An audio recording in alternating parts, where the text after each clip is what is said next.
The magnificent Kevin Bridges. It's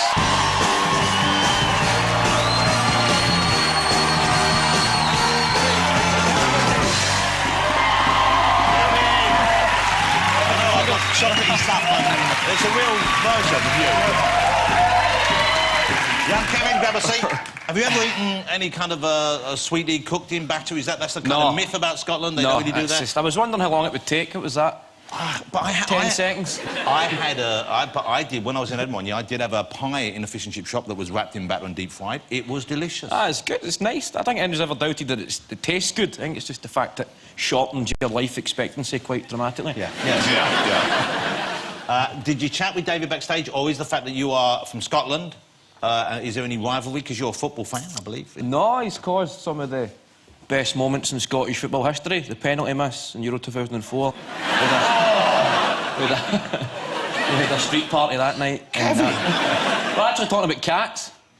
Just found that he doesn't like cats. He doesn't Same like... as myself. So there we go, with something in What common. do you not like about cats, you two? Just their attitude. David, the same thing with you? You think they're snooty? Not really, I'm a dog man. Okay. I'm the same. That sounded terrible. Jessie, how do you feel about them? I like turtles. Don't make it more complicated than it is already. You've moved out. I'm right. You've moved out from home. Yep, since so the last time. How old are you, Kevin, that you made this momentous leap? Well, I was 24 when I moved. I'm 25 now. I moved in the summer. 24. That's a kind of good these days. You know, people stay with their parents as possible. They get a bit of money put by. How's it been? How's it been moving out? How you find it? Are you living on your own or with a flatmate? No, I live on my own, and it's all right. I don't cook though, so I had to rely on sort of phoning home deliveries, phoning takeaways. But obviously that's quite unhealthy. So what I done was I bought a treadmill.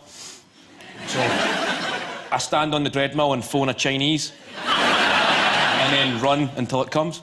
So you burn up the calories before it comes? Before it comes. It's all right at the midweek, it's quite good. It only takes about 20 minutes. I'll stick a wee incline on.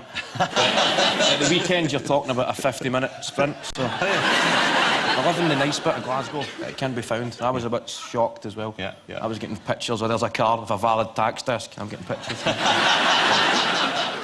Are they posh neighbours then? If it's a nice part of Glasgow, is it a posh part of town? Because I remember going to Edinburgh and there was a kind of very posh part of Edinburgh. Aye. Real kind of old school posh kind of people. And that's kind of posher than Glasgow anyway, isn't it, Edinburgh? That's the old stereo. Edinburgh, it's got its rough bits as well. They just try and hide it. Yeah. They're outside, aren't they, a little bit? A few street jugglers and some pantomime to try and cover up for that sort of stuff. I went to a place called, I think it was called Pennywell or something once. Sounds pretty nice. There was a pub with no windows. A pub with no windows? Yeah. You sure it wasn't the beer garden you were sitting in? I actually saw... It was inside. Do you find, but people, because you got the Glasgow accent, do people think that you're a bit tasty? Do you get unwanted attention? I think I may be terrified. Bex in the green room there probably associates my accent with Alex Ferguson, so he's probably sitting. You know what? Why don't we see if you can give him the hairdryer treatment back there? No, his hair's looking great, isn't it? Do you miss that? Do you miss having Alex talk gently to you when you've made a slight mishap in one of the... I mean, I miss everything about Sir Alex. Everything. That's the most diplomatic answer anyone's ever given about Alex Ferguson.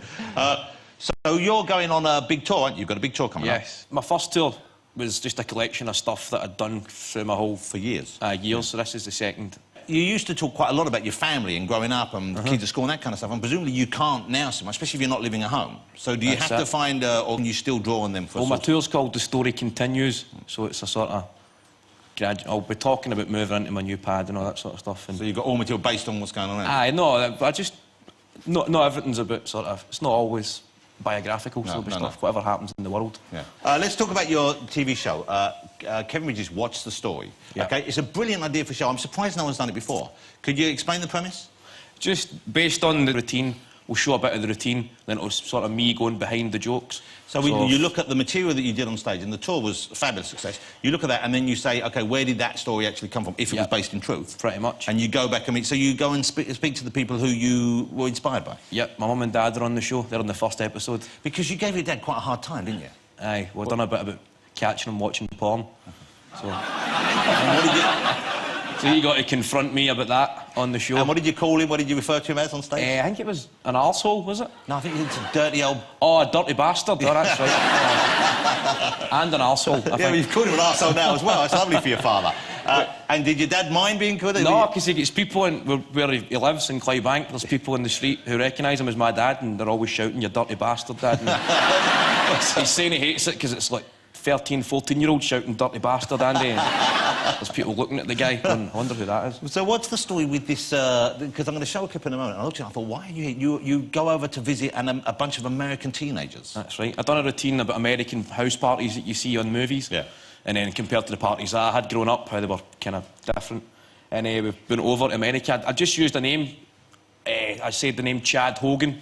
So that was the name as a kind of generic American... A generic American, let's go to Chad Hogan's. And then it turns out this guy called Chad Hogan got bombarded on Facebook.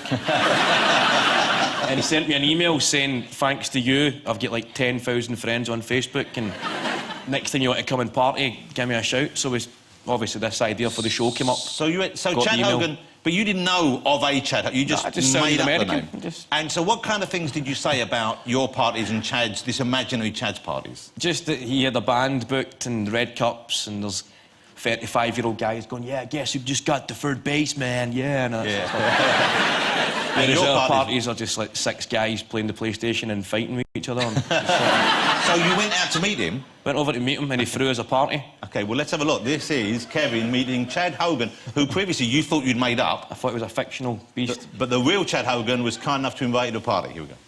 Chad had saved the best for last. Definitely something I have never seen at any party I've been to. A hot tub. You came to the right party! Chad Hogan's party! See, in Scotland, I'd be using the toilet by about midnight, man.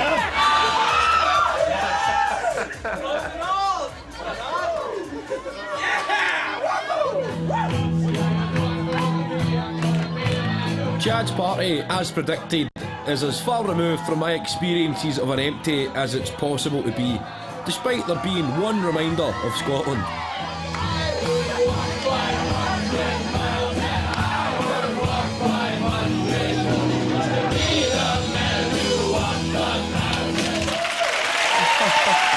The Proclaimers.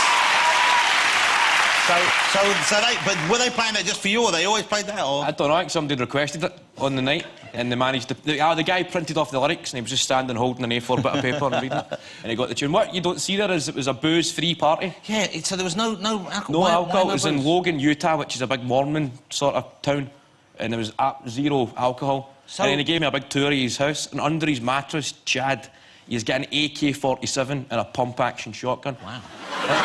But he refuses to drink alcohol for religious reasons. I think he's misinterpreted the Bible, right? Yeah. Even Jesus liked to drink, but he never packed heat. So...